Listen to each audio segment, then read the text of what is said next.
Bienvenidos al canal de David Roll, Política para Extraterrestres. Hoy vamos a hablar de si los partidos son ángeles o demonios. Por favor, suscríbase a este canal y mándele el video a alguna persona que crea que le puede interesar. ¿Por qué decimos que si los partidos son ángeles o demonios? Yo lo he venido explicando en mis clases de ciencia política toda la vida, porque según el autor Panebianco, existe esa dicotomía. Pero vamos un poquito más atrás. Tengamos en cuenta que las democracias realmente de partidos empezaron por allá en 1850, según Diverger, y toda esa mitad del siglo XIX fue muy complicada y eran mal vistos los partidos políticos. De hecho, por allá en 1903, Ostrogorsky hace un estudio y la primera visión crítica que se hace de los partidos es esta. Es decir, él ratifica lo que a todo el mundo venía diciendo los partidos. Es decir, son demonios. Michels, en 1909, trata de contradecir a Ostrogorsky y descubre todo lo contrario de lo que él pensaba, que no solamente los partidos tienen un factor negativo, sino que se vuelven mafiosos.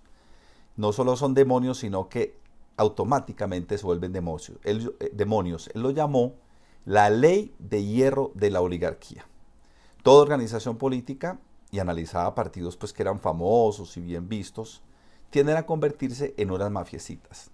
Solamente por allá Max Weber en 1922 empezó a utilizar los partidos con una visión más objetiva, como una organización que busca el poder.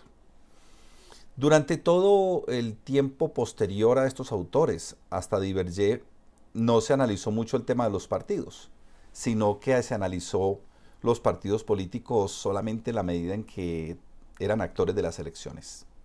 El tema electoral desplazó el tema de partidos. Por allá en 1959 Diverger hace, digamos, el primer análisis, que es el institucional de los partidos políticos, donde desde sus orígenes dice que surgen del Parlamento, después de la Revolución Francesa. Newman, en 1965, hace el primer enfoque sociológico, en el que explica a los partidos como organizaciones sociales. Kirchheimer es el más famoso, en 1966, habla de lo que se llama el catch-all. Dice, los partidos políticos lo que son unas organizaciones catch-all, o sea, atrápalo todo. Ellos no les importa sino tener muchos votos para tener éxito en las elecciones.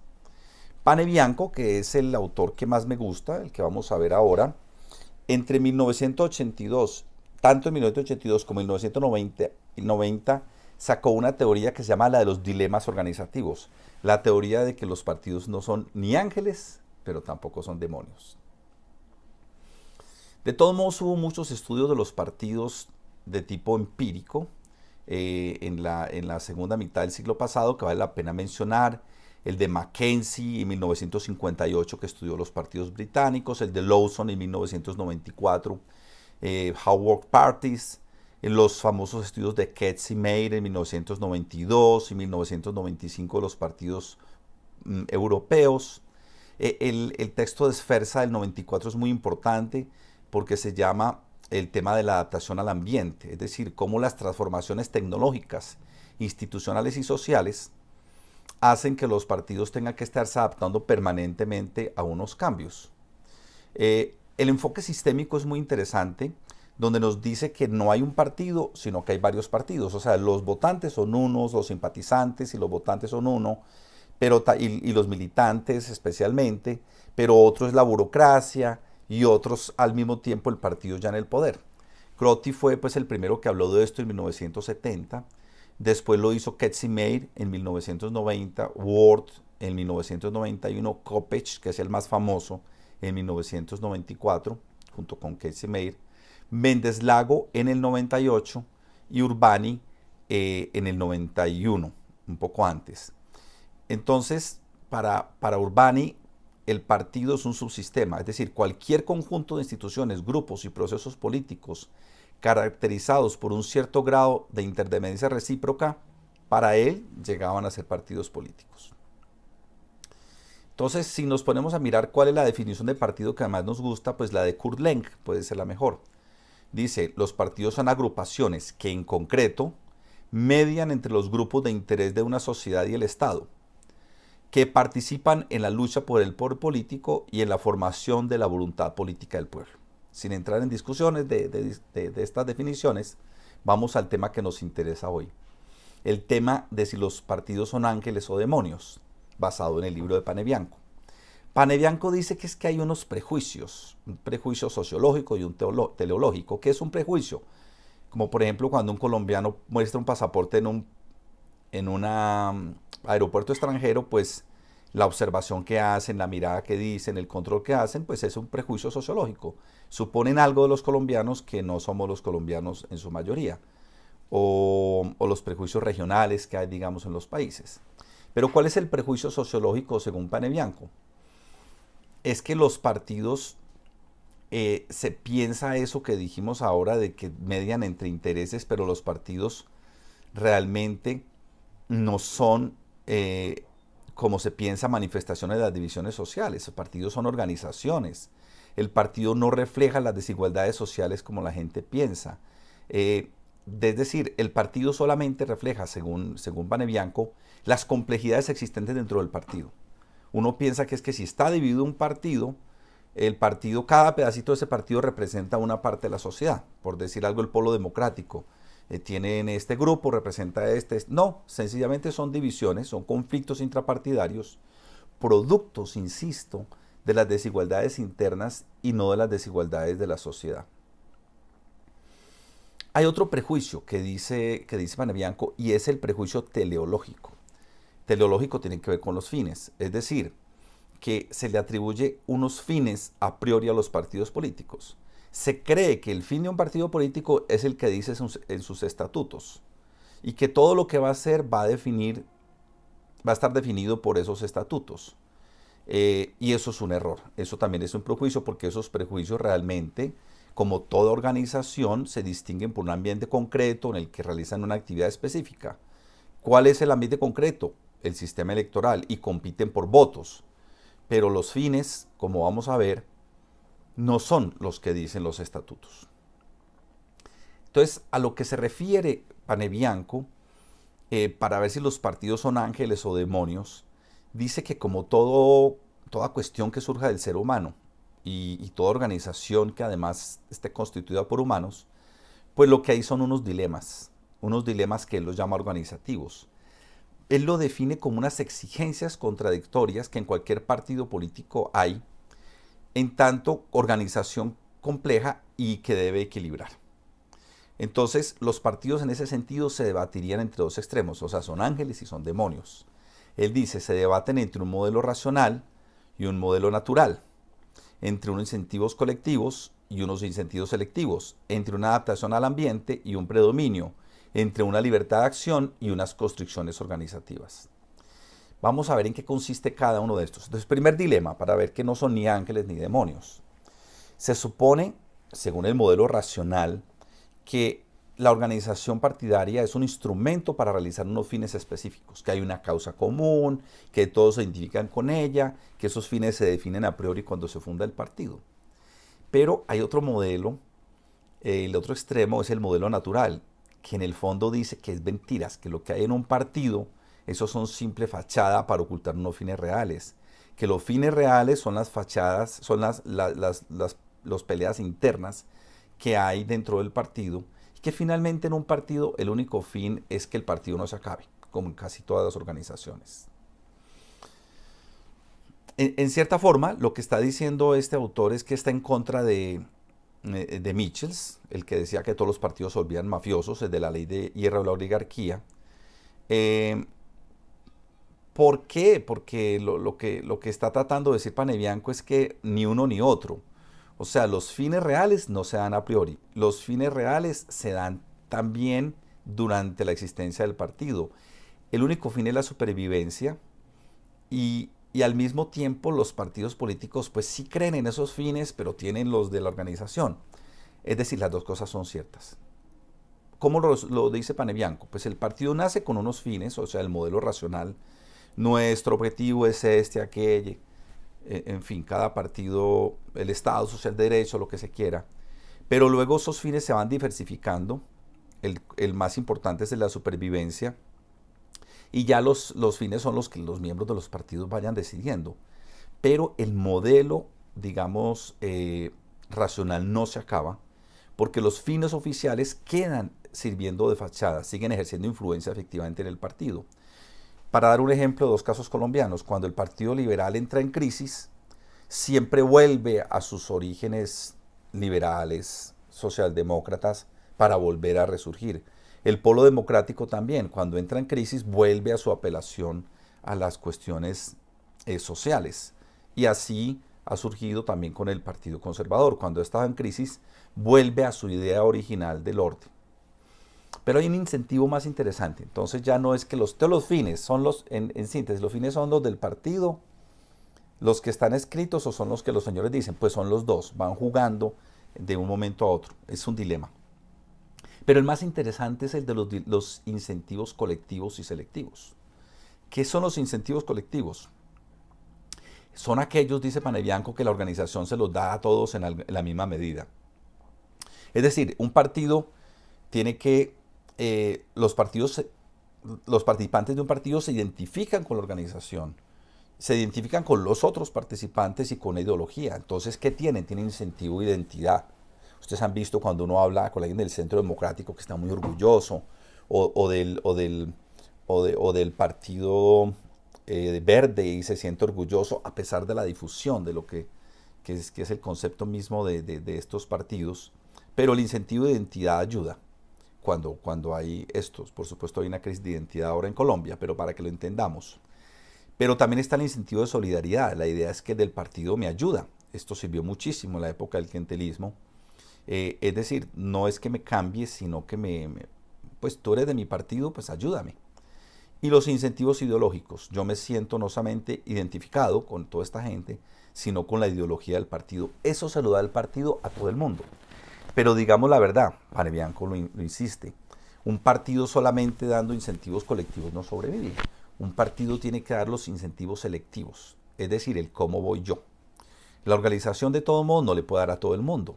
A algunos les da poder, les da un puestico por allá, les da el aval. A otros les da estatus, lo nombra el veedor de las juventudes en un municipio de 100 habitantes y ya él se siente contento de esa persona. Pero también da unos incentivos materiales. Y ahí es donde entramos pues como en esa frontera difícil que es, para algunos serían las tejas, la compra de votos, pero Panebianco se refiere sobre todo es a unas promesas cumplidas, las famosas becas, las ayudas.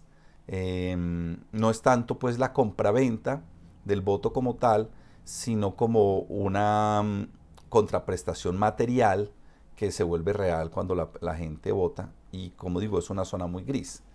Entonces, si ustedes me dicen cómo resuelve el segundo dilema, según Panebianco, dice, un partido tiene que hacer las dos cosas. Un partido tiene que hacer incentivos selectivos porque eso le da fortaleza organizativa, pero al mismo tiempo el partido también necesita los incentivos selectivos. Es decir, lo que dice Panebianco es que el partido, no se nos olvide, es una asociación voluntaria. Entonces sí, claro, la ideología le brinda identidad, le brinda cohesión a la organización, oculta los incentivos selectivos, pero también tiene que definitivamente dar incentivos selectivos y los tiene que satisfacer ambos, tanto los individuales como los colectivos. Estos son pues los dilemas de los partidos. Hay un tercer dilema. Entonces el primero es cuáles son los fines, el segundo si está uno ahí pues por la causa o si está por interés. Y el tercero es muy importante, los partidos políticos no saben si tienen que ser muy originales o si tienen que seguir la corriente para no desaparecer. A esto lo llaman Bianco el dilema de adaptación y predominio. ¿Qué es el sistema de adaptación al ambiente? El partido político actúa de acuerdo al ambiente. El partido político refleja pasivamente los intereses y las demandas de ciertos sectores sociales o dice representarlos, y el partido le sigue la corriente a los demás partidos, no hace mucha bulla. Pero al mismo tiempo, el partido también quiere no adaptarse demasiado, quiere predominar. El partido quiere transformar el ambiente, quiere conquistar el entorno, busca transformar la base social, como fueron, por ejemplo, los partidos socialistas. Y en ese sentido, el partido no sabe si se adapta demasiado, pues entonces no se distingue y nadie vota por él.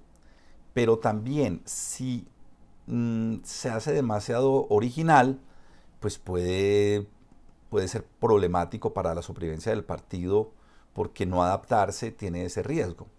Entonces, en síntesis, el partido tiene que mediar entre la adaptación y el predominio. Y eso lo hace pues a partir de la organización del partido, del ambiente que hay. Y tiene que hacer ambas cosas. Tiene que adaptarse porque si no perece por la reacción de otra organización, lo arrinconan. Y no me estoy hablando solamente de los genocidios pues, que hay en Colombia y otros países terribles en los partidos, sino de que lo van sacando del juego. Pero también si no trata de tener una originalidad, pierde las identidades y la lealtad. Es un poco lo que le pasó al M-19. El M-19 trató de adaptarse, pero en esa adaptación pues la gente ya lo vio demasiado parecido a otros partidos, pero al mismo tiempo no se adaptó tanto como para no sobrevivir, y finalmente el M-19 se acabó, que era un éxito. Y el cuarto dilema es el dilema de la libertad de acción o la construcción organizativa. Es decir, un partido no sabe si ser muy democrático y dejar que todo el mundo lo que quiere o ser muy estricto. ¿Cuáles son ese dilema? La libertad de acción quiere decir que hay unos límites impuestos por la voluntad de los líderes en la exigencia de la organización. Es decir, se hace lo que digan los líderes del partido. Pero también se dice que hay una libertad amplia para tomar decisiones. No se sabe bien entonces qué es lo que... El líder puede hacer lo que quiera o tiene que tener constricciones. Entonces se mueve entre la libertad de acción, los líderes hacen lo que les parece, toman decisiones, y las constricciones organizativas. Hay una autonomía de los líderes en la dirección de la organización, pero está restringida sus decisiones. Es todo el tema de la democracia interna y de la disciplina de los partidos. Y es muy compleja. De hecho, en Colombia la democracia interna no pudo existir hasta 2003. Había resistencia a ese tema de la democracia interna, y tampoco está muy claro el de la disciplina de partidos. Ahora que los partidos están escindiendo, la gente se pregunta, pues, ¿por qué los dejan escindir? Entonces están no apoyando la disciplina interna de los partidos. Entonces, ¿en qué consiste este dilema? En que los líderes tratan de tener libertad de maniobra, pero hay mecanismos en el partido pues, que los limitan. Si es amplia, pues la coalición escoge entre la adaptación y el predominio, y si no, los juegos estratégicos van a tomar la decisión. Entonces, unas cosas dan estabilidad, otras dan eficacia y otras dan democracia. Entonces, la gran pregunta es, ¿qué tanto disciplina y qué tanto democracia interna, en el sentido de que la gente haga lo que quiera? Estos son entonces los dilemas. ¿Cómo se resuelve ese dilema? Dice Panebianco que en el fondo es falso, porque lo que hay en los partidos son negociaciones. Y porque además la toma de decisiones casi siempre depende de limitaciones que son externas o internas. Pero es importante que haya constricciones organizativas, porque la constricción organizativa al mismo tiempo le da democracia interna al partido. Debe haber entonces cierto grado de libertad de acción para garantizar la supervivencia de la organización, pero el partido no puede dejar que todo el mundo haga lo que quiera. Por eso hay veedores en los partidos. Y por ejemplo, si a alguien en un partido no le parece bien como los concejales de su partido están haciendo las cosas frente al alcalde que no es del partido, lo puede acusar ante el veedor y el veedor puede tomar sanciones. En el caso colombiano ha habido casos en varios partidos, en el Partido Liberal, en el Centro Democrático y en otros partidos. Entonces, finalmente, ¿qué es lo que se concluye? Los partidos son ángeles o demonios, ni lo uno ni lo otro, dice Panebianco. No se da es una articulación de todo ello. Él no cree que hay una sustitución de fines, es decir, que los fines que estaban escritos en el partido son reemplazados por los de los propios miembros y eso se quede así. Lo cierto es que los fines se articulan y se adaptan a exigencias organizativas, que los fines oficiales se van volviendo más vagos e imprecisos, pero que no desaparecen y que se retoman si no se pone en peligro la supervivencia de la organización. Conclusiones. ¿Son ángeles o son demonios? No son ni ángeles ni demonios. Lo cierto para Panebianco, y este texto me gusta y es, digamos, sigue siendo un clásico vigente, es que no hay una ley de hierro de la oligarquía. No todos los partidos se vuelven mafias, sino que como organizaciones humanas pues tienen esa combinación de dilemas y otros. Sin embargo, a pesar de que él no acepta la ley de hierro de la oligarquía, sí dice que hay una tendencia a lo que dice Michels. Es decir, que cuando crece el partido se burocratiza, se da la apatía de los afiliados y se da la tendencia de los jefes a hacer que el partido sobreviva, sea una organización que sobreviva. Pero también es cierto, dice Panebianco, el sistema de solidaridad de intereses. Es decir, el partido se va organizando, pasa a un sistema sólido, pasa a un sistema de solidez, a un sistema de intereses, pasa de una etapa a otra. Es decir, el partido pasa del modelo nacional al natural, de los incentivos colectivos a los selectivos, del predominio a la adaptación, del liderazgo a la libre restricción. El partido pasa, pero no se queda, sino que el partido se está devolviendo. A veces vuelve al modelo racional, a veces vuelve a darle fuerza a los colectivos, a veces ya no se adapta tanto, sino que predomina, a veces no restringe tanto, sino que acepta los liderazgos. Esto es lo que nos dice Panebianco. En síntesis, para terminar, ¿cuál es el resultado? Lo que hay es una sustitución adaptativa de los fines. Se combinan los dilemas. El origen sigue incluyendo y sobre todo lo más importante, depende mucho de los cambios ambientales. Entonces, claro, la literatura que hay es que los partidos son demonios. Y cuando alguien está dentro de un partido y lo quiere defender, dice que son ángeles. Los partidos no son ni ángeles ni demonios. Los partidos son organizaciones y como vimos esto fue el producto de un siglo de reflexiones de la ciencia política con estos autores importantes que hemos dicho. El partido es realmente una organización que equilibra unos intereses a su interior, pero que al mismo tiempo tiene una fórmula de proyección a la sociedad que lo salva de no convertirse en una mafia permanente. Los partidos todos están en esos dilemas. Lo interesante, y los invito a ustedes a hacerlo, es que miren en cada uno de los partidos que ustedes conocen cuáles son esos dilemas organizativos, que pues son estos y son otros en relación con estos. Analicen a ver cuáles son esos dilemas y cómo se mueve el partido y cómo se ha movido a través de la historia en esos dilemas. Y esto vale también para sistemas presidencialistas, no solamente para sistemas parlamentarios, en mi concepto, pero con algunas adaptaciones. Ya con esto terminamos entonces este video sobre si los partidos políticos son ángeles o demonios. Este es el canal de David Roll, Política para Extraterrestres, que apareció como una fórmula de que los estudiantes tuvieran acceso a las clases en momentos en que tenían dificultades técnicas, pero que se volvió una fórmula más adecuada para que en general los estudiantes puedan asistir a la clase y los que no hayan podido ir lo puedan ver después, e incluso para que el gran público por un tiempo pueda ver estas explicaciones. Por eso pongo esta explicación en el canal de YouTube, para que todos puedan acceder a ella, porque en estos tiempos hay una lógica de socializar el conocimiento y yo quiero participar en ello como profesor de la Universidad Nacional de Colombia.